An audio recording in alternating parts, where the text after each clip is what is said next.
mentak aneh kuarima dagang ti peuting baheula mapan ku kolot teh ai magrib titah nutup dagang teh ulah sok muka geus waktu istirahat kuarima magrib malah muka dengan dunia teh lain waktuna kuarima baheula mah beurang jang neangan dunia mah peuting mah jang istirahat akurkeun jeung Al-Qur'an wa ja'alal laila sakan mantak ulah nuturkeun Yahudi ulah nuturkeun Nasrani urang mah urang bae dagang berang magrib tutup geus bae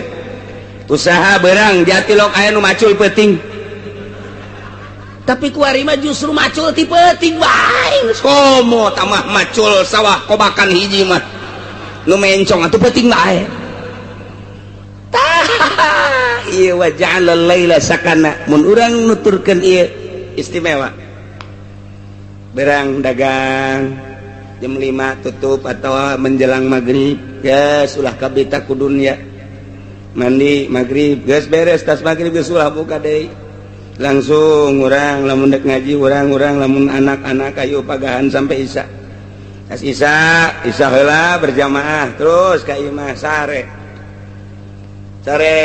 urang minta ka Gusti Allah ya Rabbi hudangkeun abdi jam hiji abdi teh hayang tahajud rugi amat asana lamun peuting ieu teu tahajud lantaran ieu waktu teh moal balik deui nu kamari ge moal balik deui nu kamarina deui teu balik deui abdi Gusti hudangkeun ke jam hiji Gusti hayang ibadah ka Gusti hudang ti peuting urang tenang lantaran sarena berang keneh jam 9 jam 10 ngeunah ban Allahu akbar tahajud lantaran cak Kangjeng Nabi Gusti Allah teh anna li ibadan yuhibbuni wa uhibbuhum sanyana kaula boga hamba-hamba anu resepen jasa ka kaula nu kula ge resepen jasa ka anjeunna yastakuni wa asakuhu nyana rinduan ka kaula kula ge rindu ka manehanana saha eta kumaha cirina jelema-jelema anu ti peuting hudang ti peuting kaderu ka kaula ti peuting ceuri ka kaula ti peuting zikir ka kaula etalah jelema nu cinta ka kaula kula ge cinta ka anjeunna anu manehana rindu ka kaula nu kula ge rindu ka anjeunna ke lamun terus-terusan kos kitu lantaran saling mika cinta saling mika rindu ku kaula bakal dibere engke maziah-maziah kelebihan-kelebihanana tah Gusti abdi teh hayang ngarasakeun nikmatna ibadah cara Kangjeng Nabi mah kapan tahajud teh fardu abdi hayang ngarasakeun ibadah cara para wali mah tahajud teh unggal peuting abdi hayang ngarasakeun ibadah cara guru-guru abdi ulama-ulama nikmat teman sarena teh tadi diatur iyalah wa ja'alal laila sakana jang istirahat henteu kumaha tahajudna jam hiji masih kana wawalak-wakan jam hiji jam 2 balik ceramah jam 2 iraha tahajudna jadwal panggung kapan teu kumaha deres namanya mah masih keneh ngaji keneh ieu nu di imah ngobrol datang ke jam 2 deuk iraha tahajudna deuk iraha tahajud deres mun ngobrolkeun agama aya nonton main bola kan hulu sia eta rugi urang geus ulah makan gitu-gitu parewan TV ganti nu gede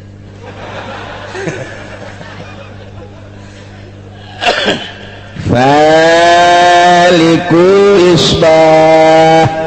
anu ngadamel waktu subuh teh Gusti Allah dalil kana Allah Maha Pencipta dia laila sakana jeung Allah ngajadikeun peuting teh jang tempat istirahat nuti berang tadina capek urut gawe capek urut ngantor capek urut ladang capek urut berbagai aktivitas penting diistirahatkeun ku Gusti Allah kita istirahat sejenak ke hudang deui tahajud wa minal laili fatahajjad bihi nafilah wa ja'alal laila sakana sahata nu nyieun peuting wasyamsa wal qamara husbana Allah ngajadikeun panon poe jeung bulan dijadikeunana sebagai hitungan jang waktu-waktu panon poe mah kapanggih deui sataun kaporosna ai bulan maka panggih teh sabulan kaporosna aya falak-falakna panon poe jeung bulan teh nu dijadikeun ku Gusti Allah teh wa kullum fi falaki yasbahu urang sok dibaca panon poe aya falakna bulan aya falakna aya manzilah-manzilahna jadi mual kaluar tina reelna bulan jeung panon poe ge lantaran bulan jeung panon poe teh lantaran Gusti Allah geus ngajelaskeun wa kullum fi falaki yasbahun panon poe lempang dina palakna ukuran satauneun kitu keneh bulan berangkat tina porosna tina palakna sabulaneun tayye dijadikeun aya manzilah-manzilahna wa huwa alladzi ja'ala asy-syamsa diya'a wal qamara nuran wa qaddarahu manazila lita'lamu 'adada as-sinina wal hisab. Dina surat Yunus dijelaskeun ku Gusti Allah Allah teh ngajadikeun asy-syamsa panon poe diaan caang nu teh dina poe barang panon poe bijil masyaallah jarum potong ge kadeuleu nu gelis kadele gelis dan nu betot kadele petot nu putih kadele putihna nu hideng kadele hidengna melalui panon poe ieulah wa huwa allazi ja'ala asy-syamsa diya'an wal qamara nura begitu tipeting aya bulan tanggal 13 mulai caang 14 mulai caang tanggal 15 pohara caang keindahan bulan purnama hese dicaritakeunana disebut caang jasa henteu disebut poe henteu tapi indahna pohara jasa ieulah cacaang panon caang bulan nu mantok ku budak masuk dipake bobogohan di handapeun kuburan sugan aya kunti anak nyelap eta bulan ya Allah ya Rabbi di samping Allah ngajadikeun bulan wa qaddarahu manazila aya manzilah-manzilahna jang naon ieu lita'lamu adadas sinina wal hisab supaya nyaho bing bilangan tahun bing bilangan bulan dihitung ku ahli palak teh mimiti ti April afhamtun maisarhun yunjalhun lusalun agasun sepsunjun burujun simaliun April Mei Juni Juli Agustus September ieu adalah buruj simali bagian kaler okmizun nop asdun deskauzun janjatun febdalfun burujun janubiun eta mulai nu genep teh tadi adalah buruj janubi aya us-usna didinya afhamtun hartina April ham hartina buruj hamal yakni eta bintangna bintang hamal usna 9 jadi berarti urang lamun deuk hitung palak teh deuleu tah dina apakah ieu teh bagian simali apakah bagian janubi artina simali teh keur lempang kaler panon poe teh apa keur lempang kidul lantaran ieu teh aya falak-falakna aya bagian kaler aya bagian kidul engke waktu salat teh beda-beda waktu salat nangke asar teh aya jam 3 lewat 10 aya jam 3 lewat 14 aya jam 3 net lewat 5 aya deui engke jam 3 lewat 30 menit magribna lamun urang keur make jitu waktu Indonesia Barat engke beda-beda kecuali orang make waktu gorbi lantaran waktu teh aya waktu gorbi selalu jam genep bae aya waktu istiwa zohorna selalu jam 12 bae mun urang ngaji palak dek make istiwa zohor asa jam 12 zohor asa jam 12 zohor ngan kudu ditimbang make rubu nah eta teh waktu ngaranna waktu istiwa baheula mah di hareupeun masjid ulama-ulama nyieun waktu istiwa lantaran eta mah bertepatan jeung panon poe lamun henteu angkeub mengangkep teu bisa aya tek nololkeun paku sakieu dijieun ku urang kitu naon detik-detik jeung menit-menitna asal tepat bae pelempeng kalangkang kadinya berarti jam 12 istiwa ngaranna istiwa teh ngaranna tah atawa urang deuk pake waktu gorbi magribna selalu jam genep tah lamun bulan puasa kurang nyetel waktu gorbi ngeunaheun jadi geus teu kudu kurang leuwih asal jam genep magrib asal jam genep magrib engke waktu Indonesia Barat nama mungkin jam genep lewat 5 jam genep lewat 10 macam-macam atau jam genep kurang 2 menit pokoknya mah urang nyieun waktu jam genep magrib wah nu kolot mah kaburu modal geus teu ungkulan ngaji kos kitu geus teu siap berpikir geus nu kolot mah boro-boro mikiran waktu pikiran beuteung ge datang moal ka magrib cak kena ieu incu eueuh mah nya ge nginum sarua bae tolol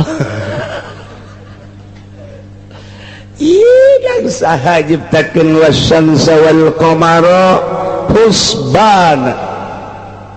kulantaran aya manzilah-manzilahna geus kurang atuh ayeuna mah bisa dihitung melalui palak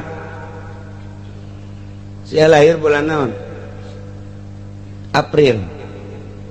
April berarti ieu Skoprio hamil berarti ieu Ustaz 9 sangaran sia ngaran aing Teddy hayang ka sia hayang ka Sarwiti hitung huruf anu hirupna nu paehna ulah Sarwiti hiji sin ro paeh ulah dihitung 2 waw hirup 3 ta sin genep 10 waw genep 10 genep ta 200 genep 10 genep ngaran sia Teddy ta 200 dal 4 berarti 204 lobana wewe kuari setahun teh adalah 12 bulan bagi 12 Sarwiti tadi sabaraha 300 260 genep bagi 12 sabaraha cepat kalkulator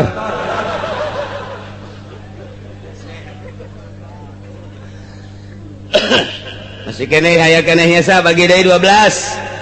sesana tina 12 sabaraha engke Tedi bagi deui 12 sesana sabaraha masih kene loba kene bagi 7 teh poe bagi 7 deui sesa tina poe sabaraha ieu jadi dukun ya diadukeun yang ngaranna ieu nah ternyata nyesana teh oh ieu mah lamun ieu opat Sarwiti opat ngitung ti Ahad Minggu Senin Selasa Rebo wirid ku sia taperebo sia ujianana geus lah pokona jam sabaraha cenah kiai ngawiridna magrib batur salat siang ngawirid teu kudu salat diutang dihitung diutang pahala karena ge husbana tuh wa ja'ala syamsa wal qamara husbana Allah ngajadikeun padon poe jeung bulan dijadikeun sebagai hitungan yakni Allah subhanahu wa ta'ala ngajadikeun ukuran tina cepetna panon poe kendorna panon poe nah ieu teh aya kecepatan aya kendor panon poe teh lumpangna tapi geus ditakdirkan ku Gusti Allah seperti eta geus dijadikeun bulan-bulanna tahun-tahunna engke dijadikeun ku ahli palak mah aya tahun kabisah aya tahun kitu basito ke tahun kabisah sabaraha tahun basito sabaraha ukuran-ukuranana aya dina ilmu palak mah nu mantak teu kacaletot dihitung kurang tahun naon ieu hitung geus tanggal hijina mana tanggal hijina bulan Ramadan teh poe naon geus moal misek lantaran geus dihitung melalui ilmu falak wasyamsa wal qamara husbana asal diaji bae lantaran menang ulama yakin geus ulah make hitungan-hitungan menang Amerika kunaon emang kurang otentik apa naon urang dilojokeun sebab hitungan kitu Amerika urang teu boga rumus asal dek hitung bulan Ramadan nungguan heula ti mui nungguan heula ti Amerika nungguan di luar negeri ndek ngitung bulan Ramadan bae ge kumaha mun dilojokeun nyeun cenah urang rumus can bisa urang nyeun rumus encan bisa make hitungan-hitungan nu kuari anyar teh urang teh can bisa nyeun rumus ari make sulamunairen nah ngaji nyeun rumus sorangan ngaji nyeun rumus sorangan beak cenah eta jieun ku sorangan wawasanna leuwih ke depan kurang kumaha Syekh Mansur tapi kuari coba kurang jieun kurang nu becus sa Indonesia profesor mana titah tanyeun rumusna teu bisaeun nungguan ti Amerika bae kumaha lamun digiclekeun ku Amerika matak ngagiclek bae ngahaja nya matak dirumuskeun di internasional di Saudi Arabia ternyata nu menang tetep Sulamunairen nda kumaha deui atuh coba